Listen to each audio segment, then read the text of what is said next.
Hello Eorzeans! I'm Lakeel Bravestone and welcome to another episode of Remnants of a Realm.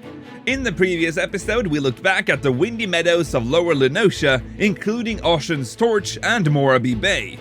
In this episode we're going for a trip down the narrow tunnels of the Black Shroud. By now, we're all aware of the Black Shroud's endless tunnels, but I think everyone who played 1.0 really realized how bad it was when they encountered this one, the Lumber Line. The Lumber Line was a long tunnel starting in Central Shroud and connecting the area to South Shroud.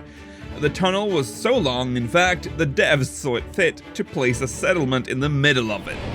Buscarron's Fold. Buscarron's Fold was a small settlement located, like I just said, in the middle of the Lumber Line. Lore-wise, it served as a watch house and a waypoint for travelers headed north from South Shroud or south from Central Shroud. It was inhabited by Chamberlain, the manager of Buscarron's Fold, as well as the NPC Wawamaru and Exbowaki. I tried. The settlement also contained two merchants, Eginolf and Rai Katapo. The perhaps most notable person you'd find in the camp was Melith Ironheart. She would serve as the unlock NPC for dungeon challenge achievements in 1.0 and was also one of the few NPCs that provided the little information we now know about the Gilmora ruins.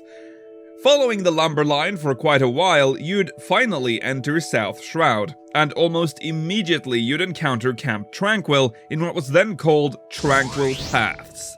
The camp was your standard Aetheryte camp with Ethereal Gate connections to 3 Ethereal Gates, Silent Arbor to the north, Snakemolt to the west, and Longroot to the southeast. It's worth noting that the camp had an unusually large number of NPCs, as you can see on the list here. In addition to this, the camp was connected to a hamlet, and thus had its own caravan defense mission hailing from the camp to Quarry Mill, with the chocobos, Cock? Well, I mean, that's its name, so the chocobos Cock, Coca, and Choco. South Shroud was also rich in both minerals, rocks, lumber, berries, mushrooms, and fish. It was in many ways one of the most important areas in 1.0 in terms of gathering, be it botany, mining, or fishing. And where there is an abundance of treasure, there is bound to be monsters, and South Shroud was home to a lot of them.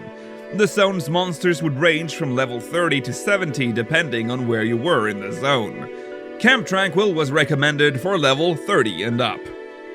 So let's take a look at the camp's Ethereal Gates. We'll start up north with Silent Arbor, a forest area located close to the dungeon The Thousand Maws of Todorak. Silent Arbor was also the Aetheryte closest to the hamlet of Quarry Mill. Interestingly, Silent Arbor was actually one of the few areas in the Shroud where the elementals permitted the Gridanians to hunt, but in 1.0 it was only used as a leave quest location and not much else. To the southeast we have Longroot. Now this Ethereal Gate was located in an elevated area, much like other areas we've explored in previous episodes. It contained the iconic bridges connecting the elevated landmasses, but other than that, there was not much of note in the area, other than the Rootslake, a large body of water to the far east of South Shroud. The lake was only ever a fishing spot, and never saw any further development in 1.x. However, the elementals were hiding something in the area, which we would not see until the calamity devastated the Shroud. But let's look at the last Ethereal Gate first, located to the west, Snakemolt.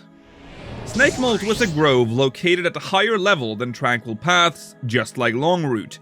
The Ethereal Gate served exclusively as a leave quest location and, like Longroot, never saw any development in 1.x, though I have to say, it did look pretty nice. Now we've already listened to the different map themes of the Black Shroud, but we've yet to listen to the battle theme. Despite my dislike of the Black Shroud, the battle music in this zone is among my favorites. Once engaged with an enemy in the Black Shroud, the theme, The Forest's Pulse, would play.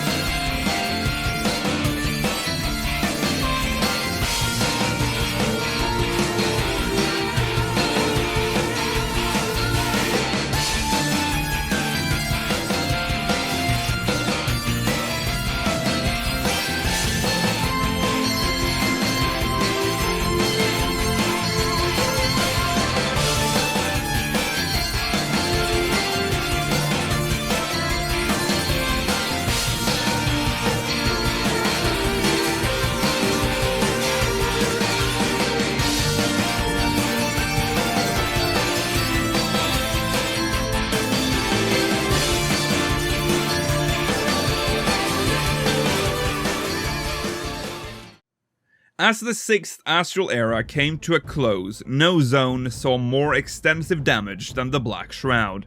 Bahamut's rage caused the Rootslake to flood, flushing away most of Tranquil paths. Since the Rootslake was situated on a higher terrain, the water came flushing down, ripping trees out of the ground, tearing the bridges apart. The Ethereal Gate, now completely unstable due to the ethereal disturbance, starts to go out, leaving adventurers stranded, watching in horror as the Rootslake roars towards them. In Camp Tranquil, the alarm is sounded, and a full-scale evacuation is ordered, but they are too late. While the skies are ablaze with Bahamut's rage, the Aetheryte network starts to fail completely. The Aetheryte falls to the ground. The dark, roaring waters of the Rootslake soon hit the camp head-on, flushing away those who did not escape in time, and completely destroying all traces of what was once a landmark in the area. The Rootslake would soon calm down and started to seep into the ground, turning the area into swamplands. While the land suffered, so did the elementals who had kept Eorzeans safe from one of its greatest mistakes of all time, Amdapor. The elementals had used Earth-aspected ether to hide the once proud city-state, but the calamity proved too powerful, and the forest finally revealed the ruins of the lost city of Amdapor and its fortress, Amdapor Keep. Following the calamity, the lumber line was now disrupted due to the damage caused by the Rootslake. However, some portions still remained of the elevated areas of Tranquil, so construction of a new camp was ordered on top of these land masses, with bridges connecting them together, to ensure the lumber line remained operational. This is what we today know as Camp Tranquil. Unfortunately, due to the nature of the original camp's destruction, no remains exists of this camp. The lumber line still exists, but it's way shorter now thanks to zone dividers. Buscarron's fold was abandoned following the calamity as Gridania's defensive priorities changed, which ended a chapter of Gridanian history. For you see, the fold was led by people of the Buscarron line for all its history.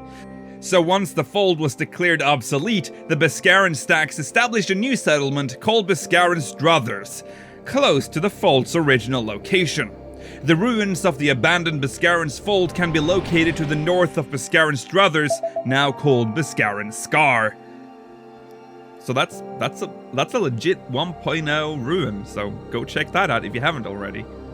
And after the calamity, Tranquil Paths was split and renamed to Upper and Lower Paths to differentiate the northern and southern portion of the area. Now, one major retcon that occurred in South Shroud during the transition from 1.x to 2.x was Snakemolt. In 1.0, Snakemolt was this large, elevated area to the west, but in A Realm Reborn it was changed to the narrow path containing the ruins of Amdapor and Amdapor Keep. This is once again not unexpected, as this is pretty much what they did to all the insignificant areas of 1.x, but this way Snakemolt actually serves a purpose. Now, Longroot is completely missing. It's possible it was simply washed away, leaving nothing but the Rootslake in its wake. The map does seem to confirm this, as you can see the lake stretching out far out of the map to the east, where Longroot should have been. Silent Arbor and Quarry Mill has been moved to a more central position and now exists in the same space. This isn't a big change from 1.0, as it can be justified as upheaval of the land and having to redraw the maps and thus shifting the borders of certain areas.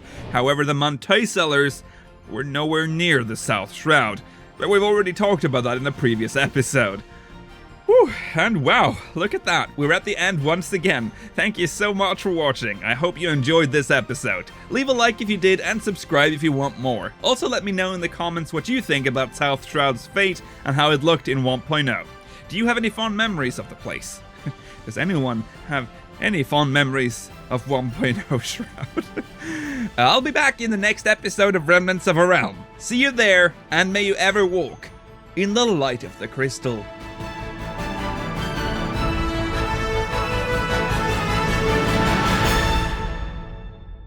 Cock?